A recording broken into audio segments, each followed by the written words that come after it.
മാനവകുലത്തിന്റെ രക്ഷയ്ക്കായി മനുഷ്യാവതാരം ചെയ്ത ക്രിസ്തുനാഥൻ തന്റെ രക്ഷാകര ദൗത്യത്തിന്റെ തുടർച്ചയ്ക്കായി പ്രത്യേകമായി ചിലരെ തെരഞ്ഞെടുത്തു. വചനമാകുന്ന പ്രകാശം ലോകമെങ്ങും നിറയ്ക്കുന്നതിനും അതുവഴി സത്യവെളിച്ചമായ ദൈവത്വത്തിലേക്ക് സകലരെയും ഒരുമിച്ച് കൂട്ടുന്നതിനുമായി അവിടുന്ന് അവരെ നിയോഗിച്ചു. പരിശുദ്ധാത്മാവിന്റെ സഹായത്താൽ ഇന്നും സുവിശേഷത്തിനായി ലോകമെങ്ങും അയക്കപ്പെടുന്ന അനേകർ അവരുടെ സമർപ്പണവും അധ്വാനവും വഴിയായി അനേകായിരം ആത്മാക്കൾ സ്വർഗത്തോട് കൂട്ടിച്ചേർക്കപ്പെടുന്നു.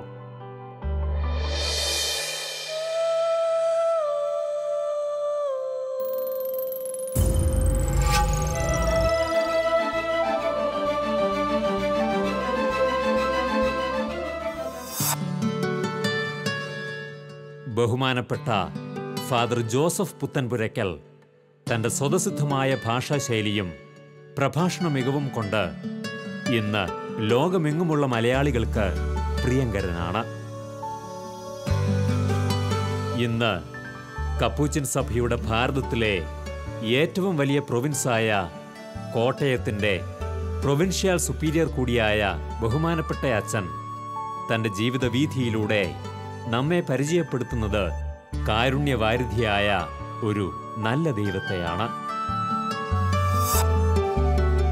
ബഹുമാനപ്പെട്ട ജോസഫ് പുത്തൻപുരയ്ക്കൽ അച്ഛൻ്റെ ജീവിതം എക്കാലവും സഞ്ചരിച്ചിരുന്നത് വ്യത്യസ്തമായ സാമൂഹികവും ഭൗതികവുമായ സാഹചര്യങ്ങളിൽ കൂടിയായിരുന്നു.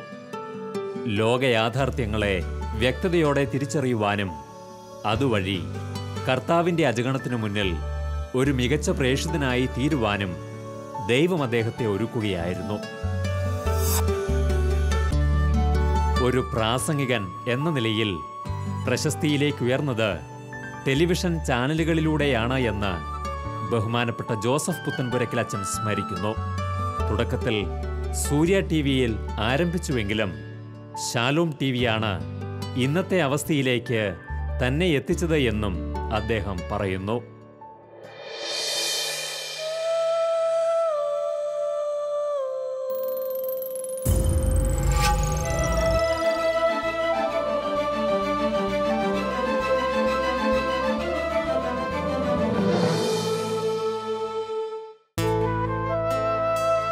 ബഹുമാനപ്പെട്ട ജോസഫ് പുത്തൻപുരയ്ക്കൽ അച്ഛൻ്റെ ജീവിതവീഥികളിൽ എക്കാലവും പ്രഘോഷണ വീഥികളിലേക്ക് അദ്ദേഹത്തെ കൈപിടിച്ച് നടത്തിയ ഒട്ടേറെ ദൈവീക ഇടപെടലുകൾ ദൃശ്യമാണ്.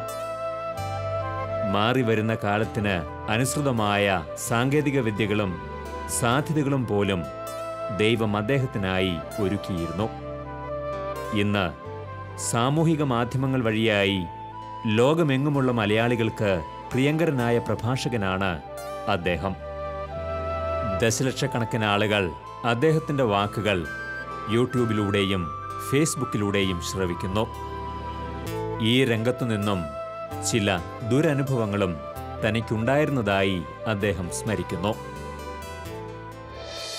കുവൈറ്റ് IOMF എന്ന് പറയുന്ന ഒരു group, Indian orthodox Mercy fellowship, ഒരുപാട് പ്രോഗ്രാം നടത്തി ഒത്തിരി പണം ശേഖരിച്ച് ഇന്ത്യയിലെ പാവപ്പെട്ടവരെ സഹായിക്കുന്ന ഒരു നല്ല സംഘടന.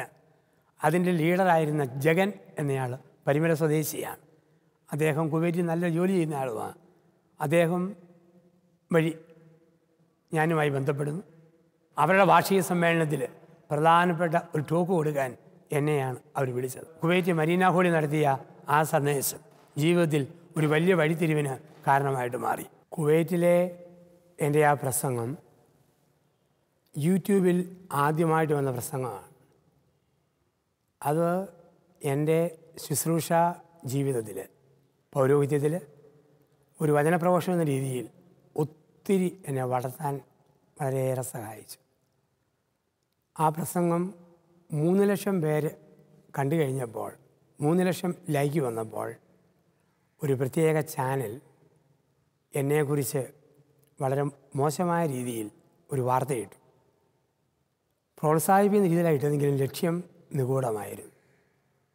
അത് എനിക്ക് പിന്നീട് മനസ്സിലാവുകയും ചെയ്തു. അപ്പം ആരും തെറ്റായിട്ട് ചിന്തിക്കണം, വ്യാഖ്യാനിക്കണം, ആ രീതിയിൽ എൻ്റെ പ്രസംഗത്തെ കാണിക്കാൻ നിഗൂഢമായൊരു ശ്രമം നടന്നതായി പലരും വ്യാഖ്യാനിച്ചു, പലരും വിമർശിച്ചു. അതിനെതിരെ കേസ് കൊടുക്കണമെന്ന് പറഞ്ഞവർ വരെയുണ്ട്.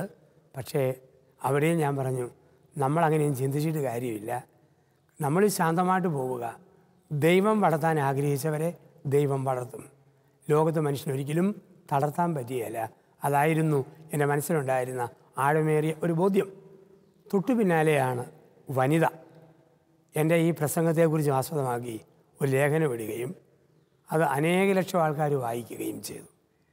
പിന്നീട് ലോകത്തിൻ്റെ വിവിധ ഭാഗത്തു നിന്നും പ്രോഗ്രാമിന് വിളിച്ചു തുടങ്ങിയത്. പ്രസംഗം നേരിട്ട് കേൾക്കാത്തവരും യൂട്യൂബിൽ കണ്ടതിന് ശേഷം പ്രസംഗത്തിന് വിളിച്ചു തുടങ്ങിയത് ഈ യൂട്യൂബ് പ്രോഗ്രാമും വനിതയിൽ വന്ന ലേഖനവും ഒക്കെയാണ്.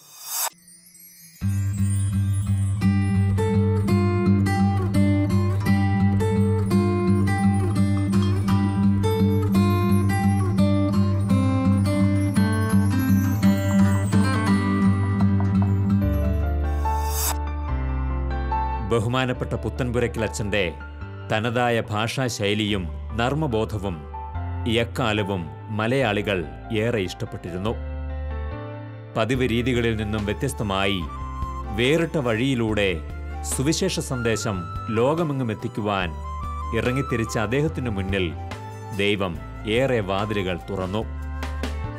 ആത്മീയ വിഷയങ്ങൾക്കു പുറമെ കുടുംബജീവിതത്തെക്കുറിച്ചും അദ്ദേഹം ഏറെ ഗ്രന്ഥങ്ങൾ രചിക്കുകയും ആവേശപൂർവം കേരള സമൂഹം അത് ഏറ്റെടുക്കുകയും ചെയ്തു. തൊട്ടു പിന്നാലെ മലയാള മനോരമ ആവശ്യപ്പെട്ടു, അച്ഛൻ്റെ ചിന്തകളെ ഒരു പുസ്തകമായി ഇറക്കിയാൽ കൊള്ളാം. ഞാൻ കുറേ നാളിരുന്ന്, പ്രത്യേകിച്ച് എൻ്റെ നീണ്ട ആകാശയാത്രകളിലിരുന്ന് പ്ലെയിനിൽ മറ്റും എഴുതി തീർത്ത ഒരു പുസ്തകമായിരുന്നു ഇണയും തുണയും. അതിൻ്റെ 6 പതിപ്പുകൾ ഇറങ്ങി മനോരമയെ സംബന്ധിച്ച് ഒരു ബെസ്റ്റ് സെല്ലറായിട്ട് മാറിയ ഒരു പുസ്തകമായിരുന്നു ഇണയും തുണയും. ഇന്നും ധാരാളം ആൾക്കാർ ഇത് മേടിക്കുന്നു. അതിൻ്റെ ജനപ്രിയത്തിൻ്റെ വെളിച്ചത്തിൽ ഈ വർഷം വീണ്ടും അടുത്തൊരു പുസ്തകം ആവശ്യപ്പെട്ടു. അങ്ങനെ എഴുതി എനിക്കും നിനക്കും. ഒപ്പം ആത്മീയ പുസ്തകങ്ങളും ഒപ്പത്തിനൊപ്പം രചിക്കപ്പെട്ടു. അപ്പം അങ്ങനെ എഴുതുവാനും വായിക്കുവാനും പ്രസംഗിക്കാനും ഒക്കെയുള്ള ഒരു പുതിയ ലോകം എൻ്റെ മുമ്പിൽ തുറക്കപ്പെടുകയായിരുന്നു. 2008 2015 ഇടയിലുള്ള ഒരു 7 വർഷക്കാലത്തെ നീണ്ട എഴുത്തിൻ്റെയും പ്രസംഗത്തിൻ്റെയുമായൊരു കാലം. 42ഓളം രാജ്യങ്ങളിൽ ഇതിനകം വചനപ്രഘോഷണം നടത്തുവാൻ ദൈവം ഭാഗ്യം തന്നു. ഓരോ ജനതയുമായുള്ള ബന്ധം, യാത്രാനുഭവങ്ങൾ, അതിലൂടെ വർദ്ധിച്ചു വരുന്ന ജീവിതത്തിൻ്റെ അനുഭവങ്ങളും അറിവുകളും ഇതൊക്കെ എൻ്റെ ജീവിതത്തിൽ ഒത്തിരിയേറെ സ്വാധീനിച്ചിട്ടുണ്ട്. ഒരേ സ്ഥലത്ത് തന്നെ 4-5 പ്രാവശ്യം അവർ വിളിച്ചു കൊണ്ടുപോയി പ്രസംഗിപ്പിക്കാറുണ്ട്. ഇതൊക്കെ എനിക്ക് ഒത്തിരി ആത്മധൈര്യം തന്നു, ശക്തി തന്നു. ഇന്ന് യൂട്യൂബിലെ എൻ്റെ ഒരു പ്രസംഗം തന്നെ 13 ലക്ഷം പേരാണ് ഇന്ന് ലൈക്ക് അടിച്ചിട്ടുള്ളത്. ഇതൊക്കെ ഒരു ഗ്രാമത്തിൽ ജനിച്ചു വളർന്ന ഒരു പാവപ്പെട്ട കുടുംബത്തിലെ ഒരു ബാലൻ എന്ന രീതിയിൽ നിന്നും ലോകത്തിൻ്റെ അങ്ങേയറ്റം വരെ ഉയർത്തുന്ന, ലോകത്തിൽ വലിയ ആൾക്കാർക്ക് കിട്ടുന്ന ഒരു പ്രശസ്തിയിലേക്ക് എന്നെ വളർത്തിയതിൽ കപ്പുച്ചിന് സഭ, ശാലോം ചാനൽ, മനോരമ മീഡിയ എല്ലാം നിർണായകമായ പങ്ക് വഹിച്ചിട്ടുണ്ടെന്നുള്ളതും ഞാൻ ഈ അവസരത്തിൽ ഒത്തിരി വിനയത്തോടും ആദരവോടും കൂടി ഞാൻ ഓർക്കുകയാണ്.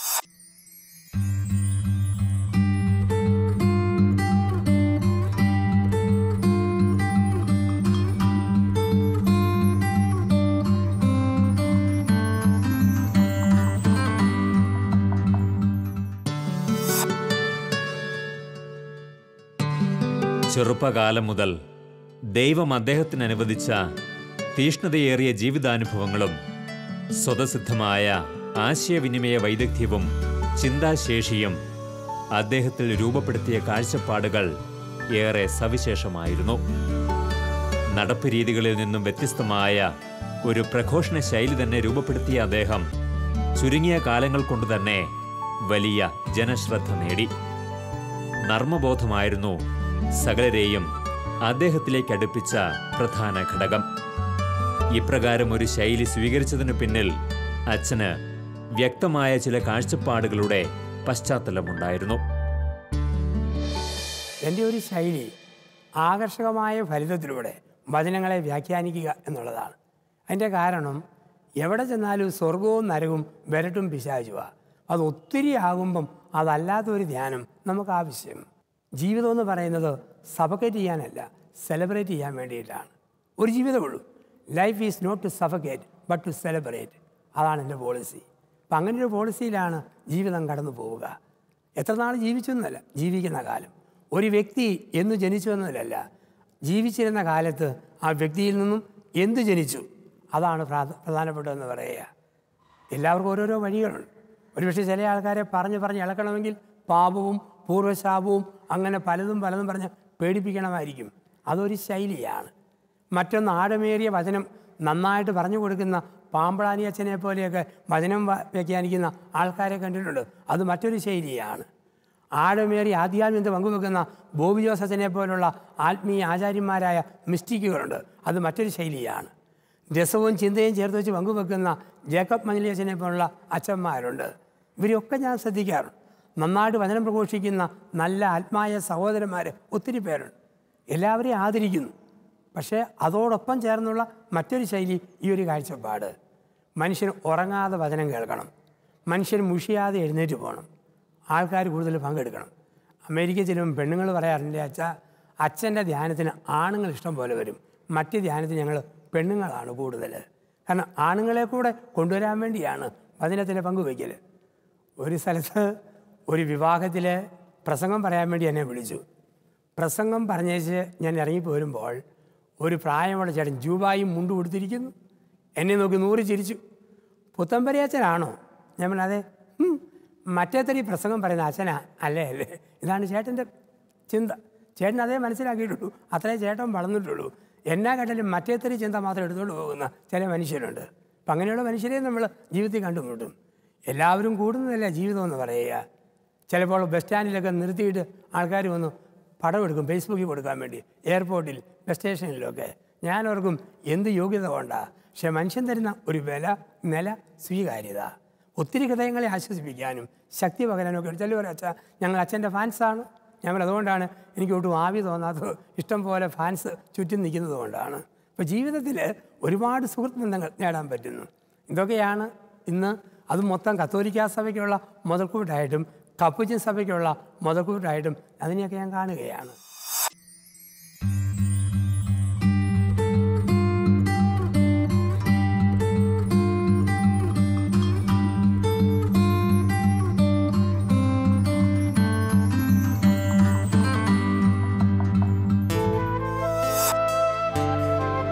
കപ്പൂച്ചിൻ സന്യാസ സമൂഹത്തിൽ വർഷങ്ങൾക്ക് മുൻപ് മുതൽ നേതൃരംഗത്തും സജീവമായിരുന്ന ബഹുമാനപ്പെട്ട ജോസഫ് പുത്തൻപുരയ്ക്കൽ അച്ഛനെ തേടി പുതിയ ഉത്തരവാദിത്തങ്ങളെത്തി.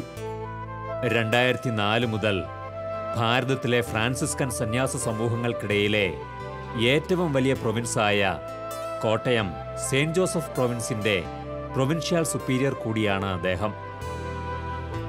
തന്നിൽ ഭരമേൽപ്പിക്കപ്പെട്ടിരിക്കുന്ന അനവധി ഉത്തരവാദിത്തങ്ങൾക്കു പുറമെ അനവധി ലോകരാജ്യങ്ങളിലും നാട്ടിൽ വിവിധ ദേശങ്ങളിലുമായി പ്രഘോഷണ വേദികളിലും അച്ഛൻ സജീവമാണ്.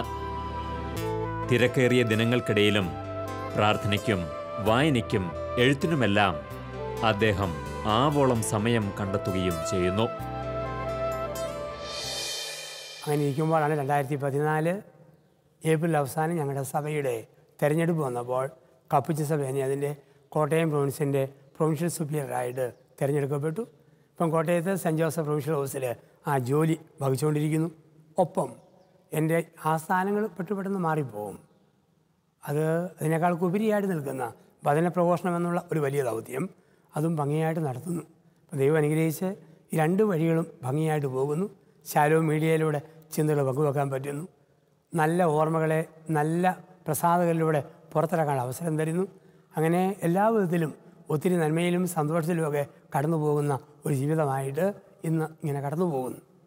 ഒരുപക്ഷേ ഒരു ടൈം ടേബിളിൽ ഇരുന്ന് പ്രാർത്ഥിക്കാനുള്ള ചില സമയങ്ങൾ ലഭിക്കാറില്ല യാത്രാമധ്യേ. പക്ഷേ ഞാൻ പ്രത്യേകിച്ച് എൻ്റെ നീണ്ട യാത്രകളിൽ എൻ്റെ ഉള്ളിലിരുന്ന് പ്രാർത്ഥിക്കും. മൗനമായിരിക്കുമ്പം പ്രാർത്ഥിക്കും. ഒരുപാട് നല്ല പുസ്തകങ്ങൾ വായിക്കുമ്പോൾ അതിൽ നിന്ന് കിട്ടുന്ന ആലോചനകൾ പ്രാർത്ഥനയായിട്ട് രൂപാന്തരപ്പെടും. തന്നെയുമല്ല, എൻ്റെ ഏറ്റവും വലിയ ഒരു താല്പര്യമാണ് വായന എന്നുള്ളത്.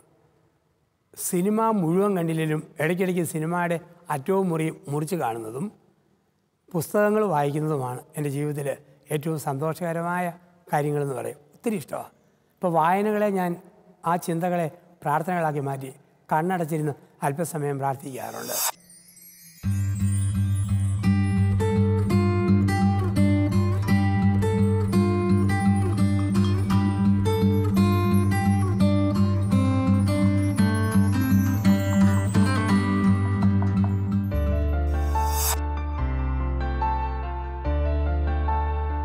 തന്നെ മുന്നോട്ട് നയിക്കുന്നതിൽ പരിശുദ്ധ അമ്മയ്ക്കുള്ള സവിശേഷമായ സ്ഥാനത്തെ അച്ഛൻ സാക്ഷ്യപ്പെടുത്തുന്നു.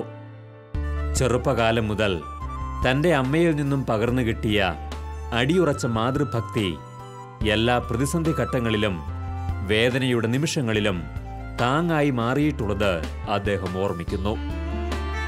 കല്ലും മുള്ളും നിറഞ്ഞ ജീവിതപാതയിൽ ദിശയറിയാതെ ഉഴലുന്ന നമുക്ക് ഈ വാക്കുകൾ ഏറെ പ്രചോദനം പകരുന്നവയാണ്. പ്രത്യേകിച്ച് എനിക്ക് പരിശുദ്ധ അമ്മയോടുള്ള ഒരു പ്രത്യേക വണക്കം, ഒരു പ്രത്യേക ആദരവ് എൻ്റെ ഉള്ളിലുണ്ട്. അതെങ്ങനെ കിട്ടിയെന്ന് ചോദിച്ചാൽ അത് എൻ്റെ അമ്മയിൽ നിന്ന് കിട്ടിയതാണ്. ശനിയാഴ്ചകളിൽ കുർബാന കഴിഞ്ഞ് നിത്യസഹായ മാതാവിൻ്റെ നൊവേന ചെല്ലുമ്പോൾ മുട്ടുകുത്തി കണ്ണടച്ച് കണ്ണുനീര് ഒലിച്ചിറക്കുന്ന അമ്മയുടെ മുഖം എൻ്റെ മനസ്സിലുണ്ട്. സ്കൂളിൽ പോകുമ്പോഴും മറ്റും കുറിച്ച് മാതാവെ മോനെ കാത്തോണെന്നും പറഞ്ഞ് യാത്ര അയക്കുന്ന അമ്മയുടെ മുഖം എൻ്റെ ഉള്ളിലുണ്ട്. നിത്യകന്യകയായ ആ പരിശുദ്ധ മറിയത്തിൻ്റെ മധ്യസ്ഥതയും അമ്മയുടെ അത്ഭുതകരമായ ഇടപെടലും എൻ്റെ ജീവിതത്തിൽ ഒരുപാട് പ്രാവശ്യം അനുഭവിച്ചിട്ടുണ്ട്. എൻ്റെ ഏറ്റവും വലിയ അത്ഭുതം 2 ആഴ്ച മുമ്പ് സംഭവിച്ചതാണ്. എൻ്റെ പാസ്പോർട്ടിൻ്റെ പേജ് തീർന്നുപോയി. എനിക്ക് പുതിയ പാസ്പോർട്ട് വേണം മറ്റൊരു വിസയ്ക്ക് അപേക്ഷിക്കാൻ വേണ്ടി.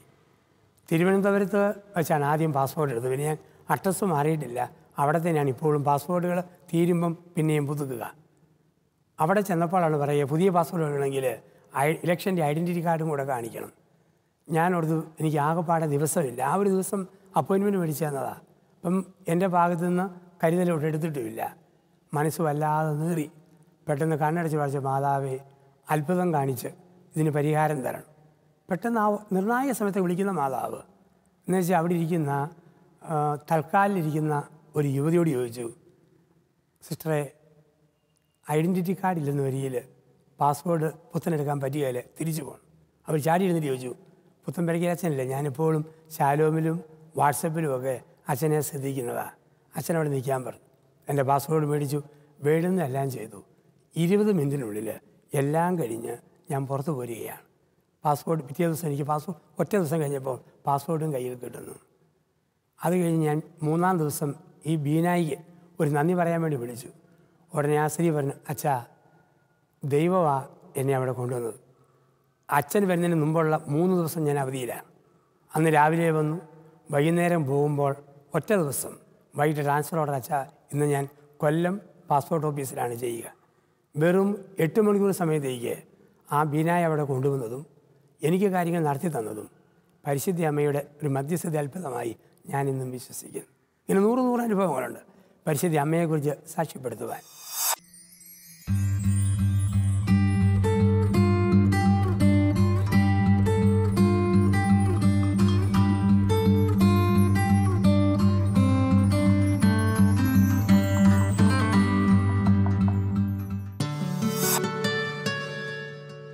ബഹുമാനപ്പെട്ട പുത്തൻപുരയ്ക്കൽ അച്ഛൻ ഭാരതത്തിനു പുറത്ത് ആദ്യമായി ധ്യാനം നടത്തിയ വിയന്നയിലെ മലയാളി സമൂഹവുമായി ഇന്നും അദ്ദേഹം തീക്ഷ്ണമായ ബന്ധം കാത്തുസൂക്ഷിക്കുന്നു.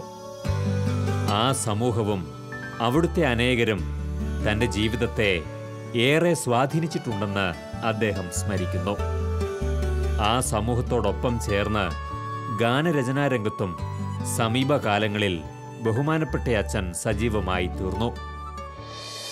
എൻ്റെ വിദേശത്തുള്ള ധ്യാന യാത്രകളിൽ ഏറ്റവും കൂടുതലായിട്ട് എന്നെ സ്വാധീനിച്ചൊരു ധ്യാനമായിരുന്നു ഞാൻ ആദ്യം പുറത്തുപോയി ധ്യാനിപ്പിച്ച ഓസ്ട്രിയയുടെ തലസ്ഥാന നഗരിയായ വിയന്നയിലെ ധ്യാനം. ചെറിയൊരു ഗ്രൂപ്പേ അന്നുണ്ടായിരുന്നു. അതിലൊക്കെ ഇന്ന് ഒത്തിരി വളർന്നിട്ടുണ്ട് അവിടുത്തെ അംഗസംഖ്യ. പക്ഷെ അന്ന് ആദ്യമായിട്ട് എന്ന ഒരു ധ്യാനാനുഭവം,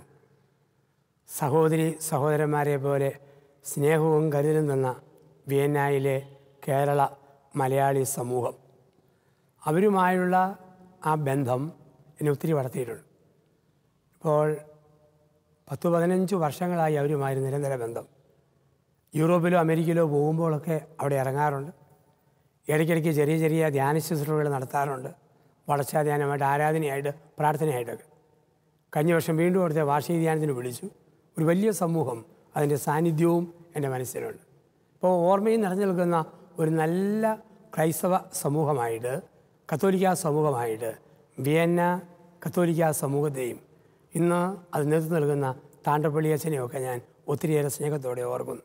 അവിടെയുള്ള സുഹൃത്തുക്കൾ, അവിടെ കാസറ്റൊക്കെ ഇറക്കുന്ന സിറിയക്ക് ചെറുകാടും ലിസിയും അവരുടെ കുടുംബവും, അപ്പം അങ്ങനെയുള്ളവരൊക്കെ ആയിട്ടുള്ള ഒത്തിരിയേറെ സീഡികളും നല്ല ഗാനങ്ങളും, അവരോടൊത്ത് ഞാനും ഗാനങ്ങൾ എഴുതും, അവരത് പ്രസിദ്ധീകരിക്കും. ഒരുപാട് ആൾക്കാർ സെമി ക്രിസ്ത്യൻ ക്ലാസിക്കൽ സംഗീതമായിട്ട് ഒക്കെ മേടിക്കുന്നു, അത് കേൾക്കുന്നു. അപ്പം പ്രസംഗത്തോടൊപ്പം തന്നെ കുറച്ച് പാട്ടുകൾ എഴുതാനുള്ള പ്രോത്സാഹനം ഈ സിറിയക്കിൽ നിന്നുമൊക്കെ എനിക്ക് ലഭിച്ചിട്ടുണ്ട്. അതും എൻ്റെ ശുശ്രൂഷയിൽ ഒത്തിരി സ്വാധീനിക്കുന്നു. ഒരുപാട് പേര് ആ പാട്ടൊക്കെ കേട്ടതിന് ശേഷം നല്ലതാണ്, ധ്യാനാത്മകമാണ്, അർത്ഥപൂർണ്ണമാണെന്ന് വൈദികരൊക്കെ സാക്ഷ്യപ്പെടുത്തി കേൾക്കുമ്പോൾ ഒത്തിരി സന്തോഷം തോന്നിയിട്ടുണ്ട്. അപ്പം വിയന്ന എൻ്റെ ജീവിതത്തിൽ ഒരുപാട് സ്വാധീനിച്ച ഒരു സമൂഹത്തിൻ്റെ ഒരു പ്രത്യേക സ്ഥലമാണ് വിയന്നയിലെ ക്രൈസ്തവ സമൂഹം.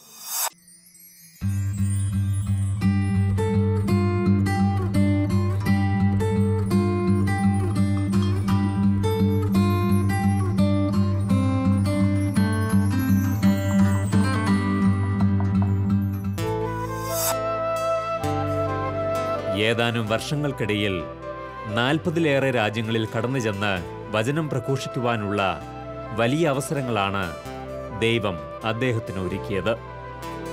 അദ്ദേഹത്തിൻ്റെ നാവിൽ നിന്ന് പുറപ്പെടുന്ന വചനാഗ്നി എളുപ്പത്തിൽ ഹൃദയങ്ങളെ കീഴടക്കി.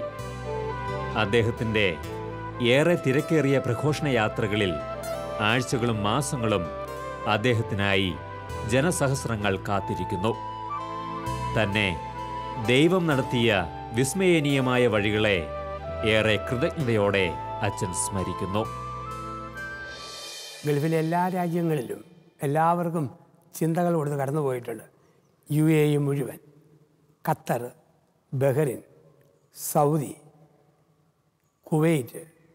ഇപ്പോൾ ദൈവം കൊണ്ടുപോകുന്ന വഴികൾ എല്ലായിടത്തുമുള്ള മലയാളി സമൂഹത്തിന് ദൈവത്തിൻ്റെ വചനം അവരുടേതായ ഭാഷയിൽ കൊടുക്കാൻ പറ്റും.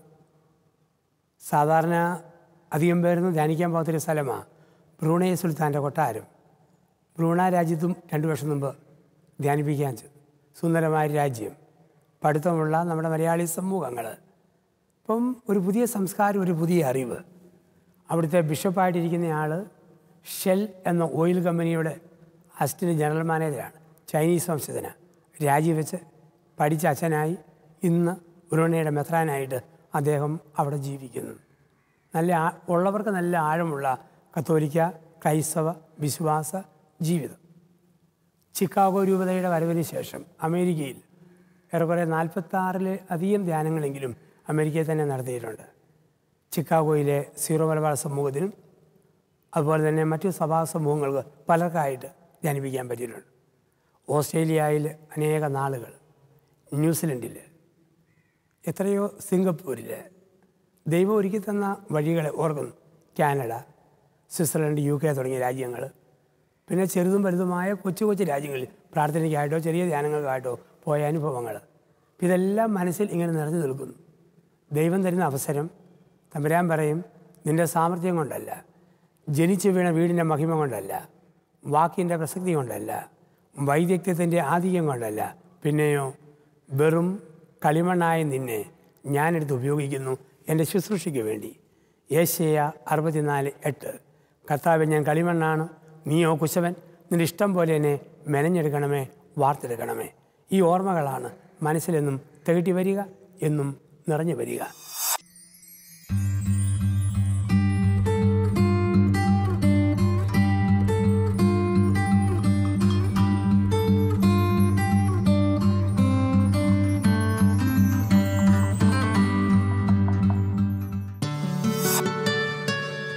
നൽകപ്പെടുന്ന താലന്തുകളോട് വിശ്വസ്തതാപൂർവം വർത്തിക്കുന്ന ഒരു ശുശ്രൂഷകനെ അതിശയകരമാം വിധം വളർത്തിയ ഒരു ദൈവത്തെയാണ് ഈ അഭിഷിക്തന്റെ ജീവിതാനുഭവങ്ങളിലൂടെ നാം ദർശിക്കുന്നത്.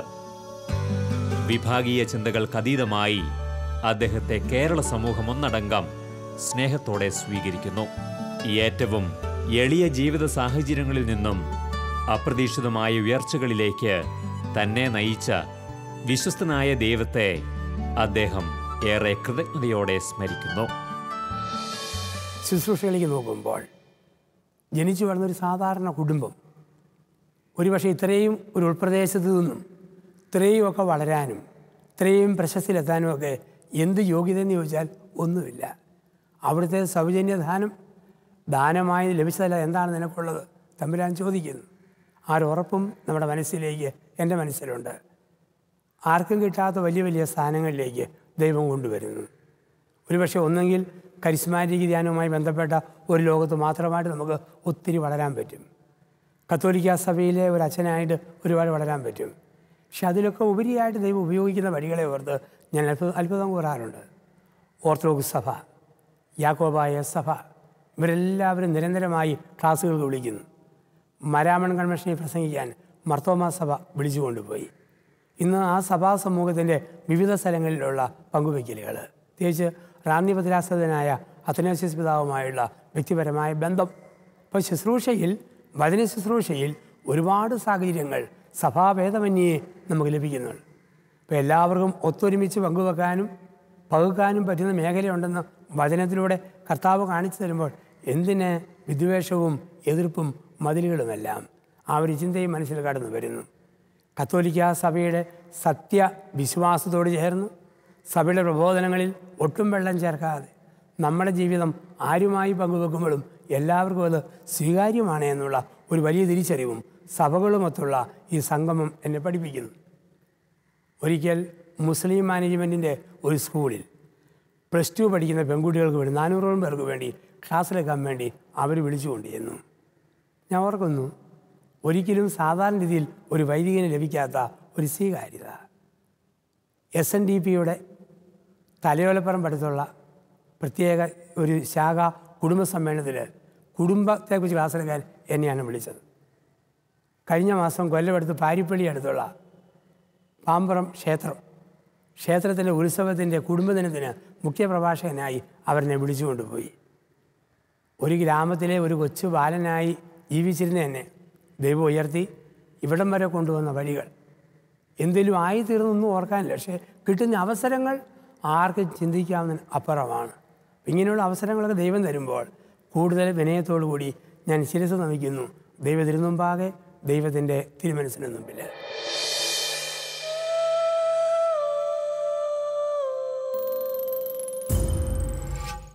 ഇന്ന് പുറകോട്ട് തിരിഞ്ഞു നോക്കുമ്പോൾ ഏറ്റവും സന്തോഷകരമായ ഒരു ജീവിതമായി എൻ്റെ കപ്പിച്ച സഭയിലെ ശുശ്രൂഷാ പൗരോഹിത്യത്തെ ഞാൻ കാണും. വഹിക്കുന്ന പദവിയേക്കാൾ ആയിരിക്കുന്ന അവസ്ഥകളോട് ഒത്തിരിയേറെ താല്പര്യവും ഒത്തിരി ഇഷ്ടവും എനിക്ക് തോന്നുന്നു. ഇനി എത്ര ജന്മമുണ്ടെങ്കിലും ഈ സഭയിൽ ഇതുപോലെ വൈദികനായി ദൈവജനത്തിനു വേണ്ടി ശുശ്രൂഷ ചെയ്യുക, അതിനപ്പുറം ഒരു സ്വപ്നം എനിക്കില്ല. ഇന്നുള്ള അവസ്ഥ കൂടുതൽ വിശുദ്ധിയിലും നന്മയിലും ആകുവാനും ഒക്കെ ഇതൊക്കെ വീക്ഷിക്കുന്ന നിങ്ങൾ ഓരോരുത്തരും അച്ഛനായി എനിക്ക് വേണ്ടിയൊക്കെ പ്രാർത്ഥിക്കണം. അതുമാത്രമേ എനിക്ക് നിങ്ങളുമായി പങ്കുവെക്കാനുള്ളൂ. നന്ദി.